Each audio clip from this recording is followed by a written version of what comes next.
Assalamualaikum warahmatullahi wabarakatuh. So, hari ni saya nak buat ulasan perlawanan antara Kuching City versus Melaka.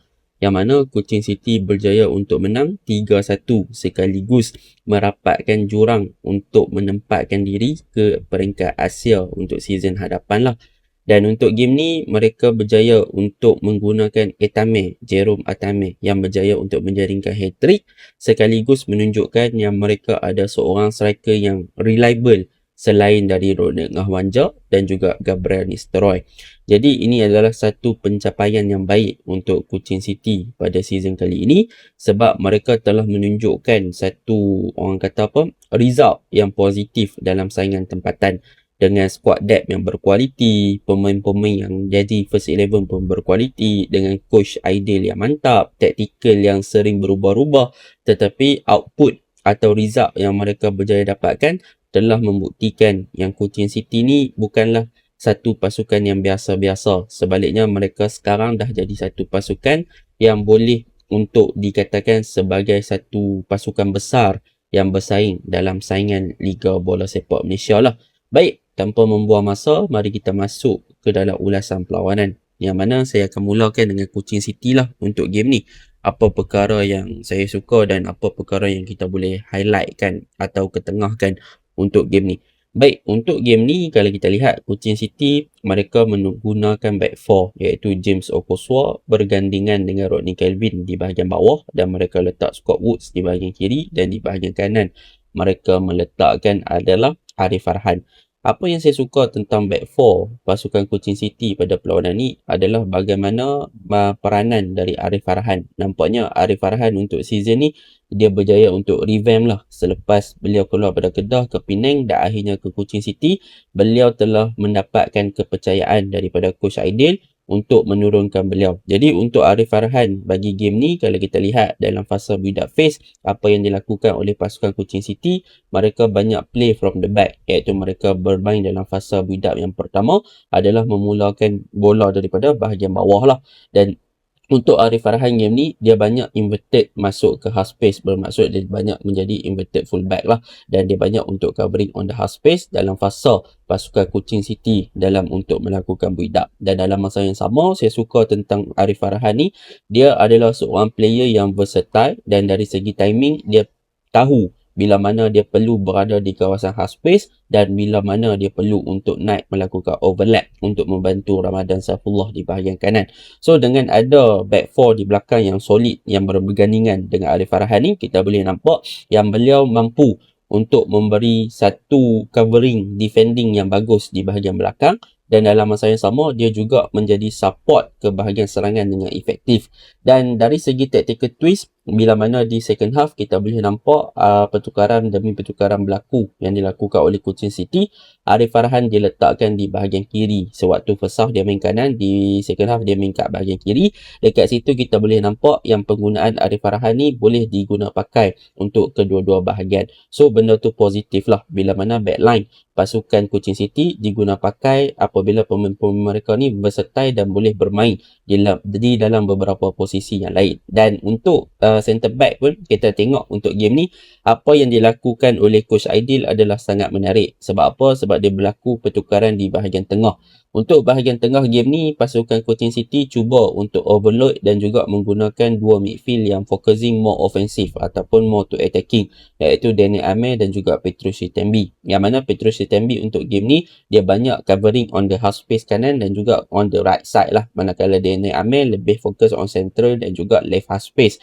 Dan yang menariknya tentang pasukan Kuching City adalah coach Aidil meletakkan Yuki Tanigawa sebagai defensive midfielder yang mana bukannya Moses Atede. Dan untuk Yuki Tanigawa bermain sebagai defensive midfielder untuk game ni adalah sesuatu yang menarik. Sebab apa? Sebab daripada segi defending ataupun daripada segi defensive rate memang dia berjaya untuk bermain dengan agresif dan dia berjaya untuk memenangi beberapa first ball dan dia berjaya untuk melakukan destroyer lah ataupun kerja-kerja kotor di bahagian tengah untuk memastikan yang Melaka tak boleh nak go through ataupun nak break through melalui kawasan middle third. So Yuki Tanigawa berjaya untuk kontrol di kawasan zone nombor 6 ataupun as a number 6 player dengan sangat baik as a defensive midfielder. Dan sekali lagi, tactical twist yang dilakukan oleh Coach Aidil di second half adalah bila mana dia mengeluarkan Rodney Calvin dan Yuki Tanigawa back to dia punya real position, iaitu centre back bersama dengan James Okosoa. Jadi pertukaran dua positioning ataupun dua player,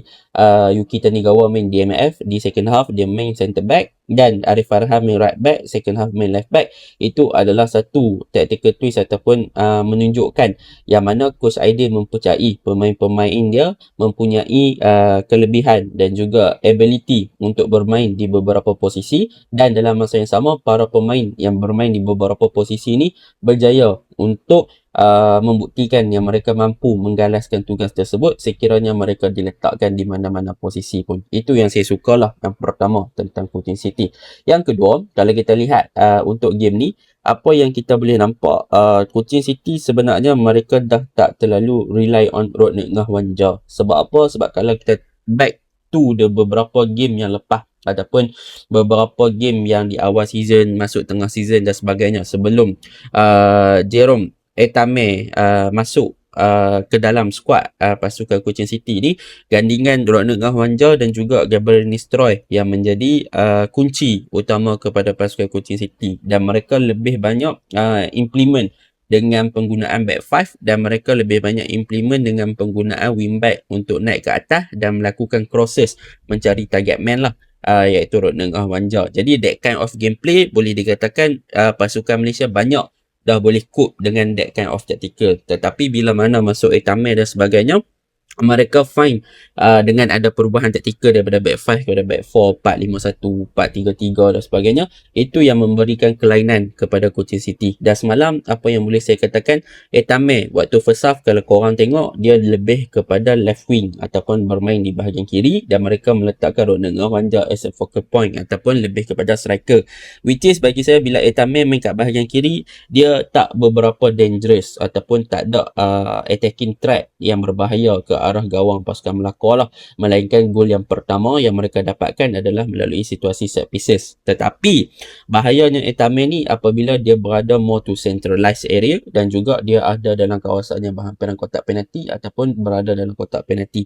So benda tu yang menjadikan Etame ni bahaya. Sebab apa? Sebab dia punya positioning, dia punya finishing, dia punya movement ataupun instinct dia react to the ball memang sangat efektif. Kita tengok gol yang pertama melalui set pieces, macam mana pasukan Cochin City menjadikan James Okosoa sebagai target man. James Okosoa set up pada Etame dengan tenang untuk sudahkan bola tersebut untuk gol yang pertama. Gol yang kedua, bagaimana Jimmy Raymond cross, Etame menang aerial duel untuk tanduk masuk. Gol yang ketiga, bagaimana tenangnya Etame melepasi peringkat offside dan menyudahkan peluang yang dia dapat untuk menewaskan Sam Somovan. So di sinilah yang kita panggil persaingan secara sihat. Sebab apa? Sebab bila mana Rodney Ngah Wanja tak digunakan lagi sebagai apabila dia tak boleh berfungsi untuk score the goal. Even Rodney Ngah Wanja pun game ni dia bagus. Dia antara banyak dia create ataupun dia guna fizikal dia untuk beat defend dan sebagainya, dan dia ada a few chances lah yang dia boleh score tapi dia gagal untuk score. Tetapi pasukan Cochin City dah tak perlu risau. Bila mana mereka dah tak ada Rodney Ngah Wanja, mereka still ada seorang striker yang mereka boleh depends on,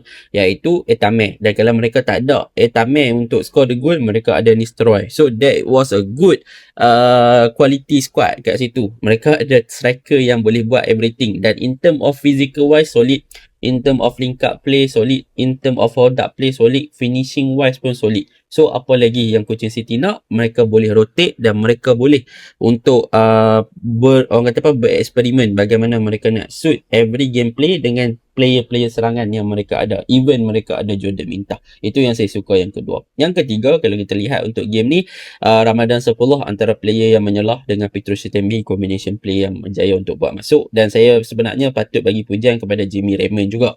Sebab apa? Sebab Jimmy Raymond masuk untuk game ni dan bermain sebagai right back.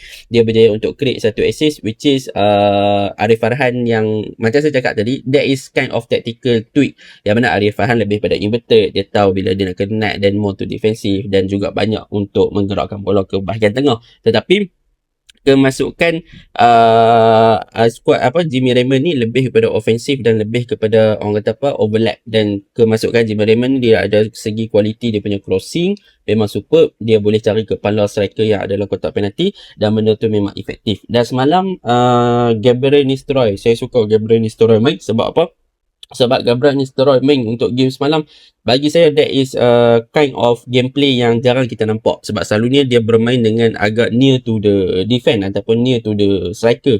Dia selalunya berhampiran dengan Ronald Hwanjau. Tetapi untuk this game kita boleh nampak bila mana Etame dengan Nistelrooy digabungkan, Gabriel digabungkan, dia lebih kepada drop off striker, dia lebih kepada fast nine, dia lebih kepada involve untuk link up play, dia lebih kepada turun minta bola kat middle third, and dia berjaya untuk create 2 gol dia involve, iaitu gol yang Etame score melalui tandukan, bagaimana dia involve dengan Ramadan Saifullah, lepas tu buka pada Jimmy Raymond cross dan Etame tanduk, dan gol yang kedua bagaimana dia create satu through kepada Etame yang mana Etame berjaya break the offside trap, dan Nistelrooy melakukan hantaran yang perfect untuk Etame sudahkan. So that's how boleh saya katakan yang pemain-pemain pasukan Cochin City dan juga coach Ideal ni, mereka ada idea dan idea mereka di-execute di dalam padang, dan mereka dari masa ke semasa, dari game ke game, mereka improvise mereka punya gameplay, dan mereka punya capability untuk adapt dengan gameplay yang bagus adalah satu benda yang saya suka. Sebab susah nak jumpa tim-tim dalam Malaysia yang adapt to variation of tactical ataupun dengan menggunakan kualiti ataupun keupayaan para pemain dalam every game dengan secara berbeza. Jadi Cochin City ada that kind of thing yang mana mereka boleh buat player untuk adapt dengan positioning yang lain. Mereka punya quality bila main dekat sini macam ni, mereka boleh execute the idea every game is a very fresh. Itu yang saya suka tentang Cochin City lah. So deserve untuk menang. Untuk pasukan Cochin City semalam, mereka deserve untuk menang 3-1. Untuk Melaka, which is bagi saya gameplay mereka still lagi depends on the wing back, more to direct play, long ball, which is mereka dapat goal pun melalui long ball, and lepas tu nasib baik offside trap Cochin City gagal disudahkan dengan baik oleh Omar Hakim. Omar Hakim deserve lah, tapi mereka lebih more to wide gameplay, so benda tu tak berapa bagus daripada segi build up dan sebagainya. Mungkin dalam beberapa game yang lepas Melaka play very solid game, tapi untuk game semalam mereka tak solid mana. Jadi itu je lah ulasan saya. Assalamualaikum.